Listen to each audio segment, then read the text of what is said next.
Bonjour à tous, direction l'hippodrome d'Anguin ce lundi pour une nouvelle émission Quintet Flash et on se retrouve au départ du prix du Pont des Arts. C'est un Quintet Plus qui est réservé évidemment aux trotteurs et ils vont évoluer sur la distance de 2875 mètres. Il y a 2 poteaux de départ.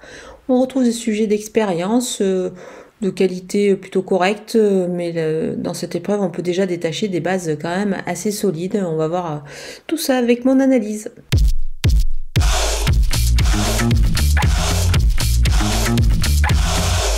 On attaque avec mes bases et le numéro 16, Fabulous Dream. C'est un peu tout ou rien avec lui, mais attention, quand il est sage ce cheval, il est capable de gagner une course de ce genre largement. Surtout qu'il apprécie l'hippodrome d'Anguin. L'engagement est plus que favorable ici, même s'il part aux 25 mètres. Je pense que si voilà, il se montre sage, il devrait pouvoir s'imposer ici. Le numéro 9, Fanatique Flash.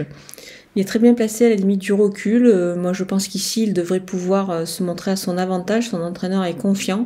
Donc évidemment, il a des prétentions dans cette épreuve. Le numéro 6, Flying Breakwell, il retrouve une piste qu'il apprécie. C'est pour ça qu'il devrait pouvoir, à mon avis, se mettre en évidence.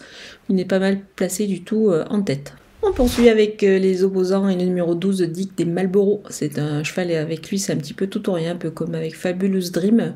S'il se montre sage, je pense qu'il a les moyens de se distinguer, jugé sur la deuxième place derrière un certain Pharrell Seven. On peut le tenter en The Couillon sur le site theturf.fr. Pour cela, il suffit d'ouvrir un compte. Et pour bénéficier des 250 € de bonus, on utilise le code FLASHTURF. Le numéro 8, Faucon de l'Alba. C'était pas mal récemment. À mon avis, il doit profiter de sa position en tête pour pouvoir réaliser une belle perf ici. Le numéro 1, Figaro Gemma, il retrouve une distance qui devrait particulièrement lui plaire. Il est capable de briller à ce niveau, donc attention à lui. Le numéro 15, Easy Maza. Il se plaît beaucoup sur cette piste d'Anguin, bien engagé. À mon avis, il devrait pouvoir refaire surface. Mon coup de poker, ce sera peut-être pas le cheval de tout le monde, c'est le numéro 7, Dream Together. Sa rentrée est bonne, à mon avis. Il est bien engagé ici, pieds nus, et son entourage a fait appel à Alexandre Rivard. Je pense qu'il est capable de surprendre dans cette épreuve. Du côté des outsiders, avec le numéro 10, Élan du Mouchel, il n'est pas super bien placé aux 25 mètres, mais le lot n'est pas relevé, donc on va quand même le surveiller ici. Le numéro 13, Dollar du Plein, il ne faut pas le négliger ici, sa candidature, surtout dans un lot qui n'a rien d'exceptionnel. Le numéro 14, Foxtrot Noblesse, il a déjà bien couru sur l'hippodrome d'Anguin. Il est bien engagé, pieds nus, donc on va s'en méfier ici pour une place. Le numéro 11, Des Sabots d'Or, on peut le préférer dans des courses en province, mais attention quand même. Il est capable de pourquoi pas profiter de la défaillance de quelques favoris ici pour se glisser à l'arrivée. On termine avec les délaissés et le numéro 5 d'Expresso Smart. Je pense qu'il doit montrer un autre visage pour pouvoir briller dans cette catégorie-là. Il a surtout besoin aussi de rassurer.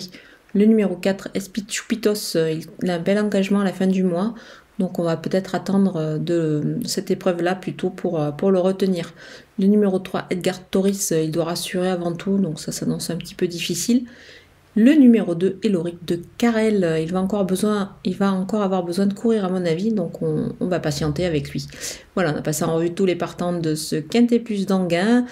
Je vais vous laisser avec ma sélection et mes conseils de jeu.